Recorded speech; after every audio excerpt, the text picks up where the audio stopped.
ndashima Imana bene data ikomeje kuduheza umwanya mwiza kugira ngo dukomeze tuganira amagambo y'Imana. Uyu munsi nifuje ko tuganira ijambo ry'Imana rivuga ngo tugume ku muzabibu w'ukuri. Tugume ku muzabibu w'ukuri. Kandi uwo muzabibu ni Yesu Kristo. Niko ijambo ry'Imana rije rivuga ngo uyu munsi tugume ku muzabibu. Kandi uwo muzabibu ni uw'ukuri. Yesu Kristo ni ukuri. Yesu Kristo arera. Niwe tugomba kugumaho. Tahandi niko Petero yabivuze. Aravuga ngo se twakuvaho tukaje he handi uko ari ufite amagambo meza y'ubugingo. Amagambo atunga imibiri yacu, amagambo atunga imitima yacu, amagambo atunga imiryango yacu, amagambo atunze igihugu, amagambo atunze isi. Twakuvaho tukaje he handi uko ari wewe ufite amagambo meza y'ubugingo. Imana ishimwe cyane. Natwe rero iri jambo ryacu ry'uyu munsi rigiye rivuga ngo tugume ku muzabibu w'ukuri. Tugume ku muzabibu w'ukuri. Nta cyadutandukanya n'urukundo rwa Kristo. Nta na kimwe cyadutandukanya n'uwo muzabibu. Kuko iyo tuvuye kuri uwo muzabibu nta bugingo. Iyo tuvuye kuri uwo muzabibu nta buzima. Ni ijambo tuza gusanga muri Yohana 15 umurongo wa mbere tugarukire kuwa 7. Haravuga ngo ndi umuzabibu w'ukuri kandi data ni nyirawo wuhingira. Ishami ryose ryo muri nje ritera imbuto arikuraho. Iryera imbuto ryose aryanganyaho amahagi yaryo ngo rirusheho kwera imbuto. Mugume muri nje nanje ngume muri mwe, kuko ishami ritabasha kwera imbuto ubwaryo ritagumye mu muzabibu. Niko namwe mutabibasha nimutaguma muri nje. 7. Nimuguma muri nje amagambo yanje akaguma muri mwe, musabe icyo mushaka cyose muzagihabwa. Amen. Aha ni ukuguma muri Kristo Yesu, ni ukuguma mu muzabibu w'ukuri. Kandi uwo muzabibu nyirawo ni Imana. Nyirawo ni Imana, niwe nyiri umuzabibu, kandi natwe tukaba amashami y'umuzabibu. Kandi ijambo ry'Imana uyu munsi rije rivuga ngo ishami ryose ritazakomeza kuba mu muzabibu, iryo ryose rizakurwaho. Kandi nirimara kukurwaho, iryo nta bugingo, iryo nta buzima, iryo ntirizabaho, iryo rizacigwaho iteka ryose. Rizakugwaho kandi rikusanywe, nirimara gukusanywa rifatwe ritwikwe, kuko ntirizaba rifite umumaro. Nta mbuto rizaba ririko ritanga, nta kamaro rizaba rifite na kamwe. Natwe rero bene data, iyo twamaze kuva muri Yesu Kristo, iyo twamaze gufata iyindi direction itari y'Imana, tugakora ibindi bidakwiye, tugabasha gufata iyindi direction, tukava ku muzabibu w'ukuri, icyo gihe rero tuba tumeze nk'ishami ryavuye ku giti. Kandi rero buri iteka ryose ishami iyo ryavuye ku giti, iryo shami rizaryuma. Kandi iyo rimaze kuma, iryo shami rizaritoragurwa, ryamara gutoragurwa rikabasha kugira gute, rikabasha gutwikwa. Kuko garirumye, nta kamaro kandi rigifite ku giti, ntacyo rikimariye igiti, nta na kimwe, ryarumye. Akazi k'iryo shami nta kandi, akazi k'iryo shami ni ugutwikwa. Rero natwe tubyumve rero bene data, iyo twavuye kuri Yesu Kristo nta bundi ntituba tugifite ubuzima, habasigaye kuzacigwaho iteka ryose. Ubuzima tubukura hehe? Tubukura muri Yesu Kristo, umuzabibu w'ukuri. Kuko uwo muzabibu w'ukuri ubasha kugutungwa niki? Utungwa na nyirawo. Nyirawo ni uhingira, nyirawo ni ugirira neza, kandi nyirawo ni ubagarira. Uwo muzabibu ukabasha kuronka ibyo byose ushaka kuri nyirawo. Natwe rero amashami tukaronka ibyo dushaka ku muzabibu. Imana ishimwe cyane.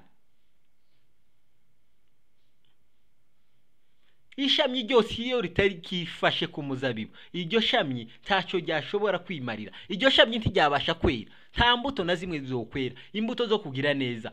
Izo mbuto ntazihari, nta mbuto na rimwe. Kandi igiti iyo kidafite imbuto ntacyo kiba kimariye abantu. Umuntu wese utari ku muzabibu nawe uwo ntacyo amariye abantu, nta nicyo amariye isi y'umwuka, kuko nta mbuto n'imwe yera.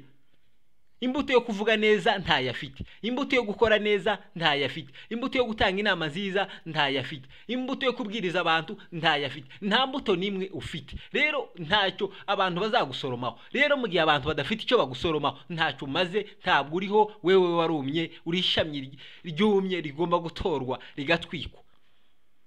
Imana ishimwe cyane. Yesu wenyine arabivuga, aravuga ngo namwe rero mwebwe abanyumva, mwebwe abankurikiye, mwebwe abemeye kugendana nanjye, mwebwe abemeye kuguma ku muzabibu, mukomeze mugume kuri uwo muzabibu, ntimuveho. Kuko ntacyo na kimwe mushobora gukora mutari ku muzabibu, nta mbuto nimwe mwokwera mutari ku muzabibu. Nimba mwene data ushaka kwera imbuto, nimba ushaka kwera imbuto yo gukora neza, imbuto yo kuvuga, imbuto zose, ziriya mbuto zose z'umwuka, nimba ushaka kuzera, guma ku muzabibu, kuko umuzabibu ufite byose.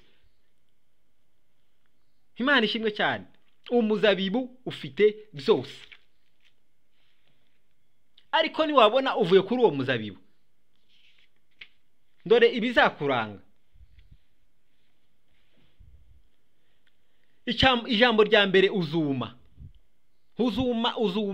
Tuzakenera kumva ijambo ry'Imana, tuzakenera kumva ibyiza by'Imana, uzobora aho nyine urishamye ryumye, kuko nta buzima. Kandi ikintu cyose iyo cyamaze gupfa, icyo ntikiza kiryoherwa, ntiworyoherwa n'ijambo ry'Imana, ntikiza kiryoherwa, ayo manani yose aba yarapfuye. Kandi iyo ishami ryavuye ku muzabibu, iryo ntiryumva, ubwo buzima ntibuza bwumva. Ububwira ibyiza bukumva n'ibibi gusa, ubwo buzima ntibwumva. Urabuburira ntibwumva, bubona gusa ibintu byose ni amahoro, ni amahoro. Kandi iyo umuntu yavuye ku muzabibu ntagira isoni, yivugira ibyo ashaka, yikorera ibyo ashaka, yibera aho abonye, ntahamutera isoni, kuko nta buzima buri muri we. Imana ishimwe cyane. Kandi uwavuye ku muzabibu, uwo ntagira isesemi. Ibintu byose bibi ntibiza bimubangamira, yumva ari sawa gusa. Yo kwivuruvunza mu condo, yoje muri takataka, ahantu hose, kuko nta sesemi, nta bugingo. Imana ishimwe cyane. Ariko iyo umuntu akiri ku muzabibu w'ukuri, iyo umuntu akiri ku muzabibu ataritandukanya n'umuzabibu, icyo gihe agira agaciro, icyo gihe atanga imbuto, icyo gihe agira umumaro mu bantu, icyo gihe agira umumaro mu bantu. Inama ziwe zifasha abantu, imvugo ziwe zifasha abantu, imibereho yiwe ifasha abantu, kuko aracyari ku muzabibu w'ukuri. Abantu bakamukenera. Rero nubona abantu batakigukenera, uzamenye ko wavuye ku muzabibu. Nubona abantu batakishaka no gukumva, uzamenye ko utakiri ku muzabibu. Nubona ko abantu usigaye batakwishimira, uzoba waravuye ku muzabibu. Ariko kugira ngo ugire agaciro, guma ku muzabibu. Kandi aravuga ngo nimwaguma ku muzabibu, musabe icyo mushaka muzagihabwa. Bwana Yesu asifiwe sana. Musabe icyo mushaka muzagihabwa, kuko muri ku muzabibu, kandi uwo muzabibu ubitaho, kandi uwo muzabibu uri kuri mwebwe. Imana ishimwe cyane. Rero bene data, mureke dukomeze tube ku muzabibu w'ukuri, kandi uwo muzabibu ni Yesu Kristo.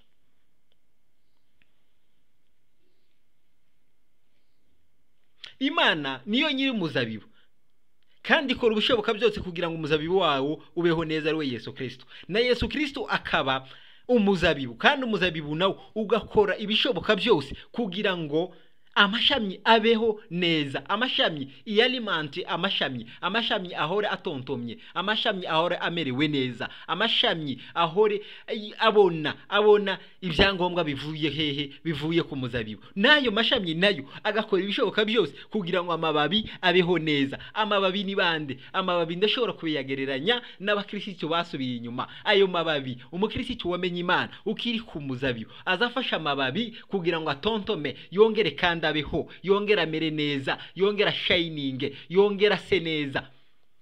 Noneho ukagira umumaro muri ubwo buryo. Ishami ryose rikagira umumaro.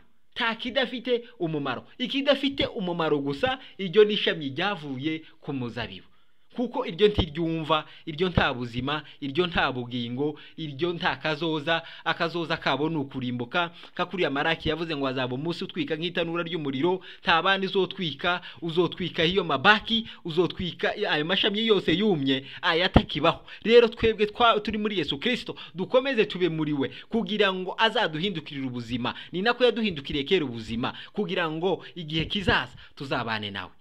Amen.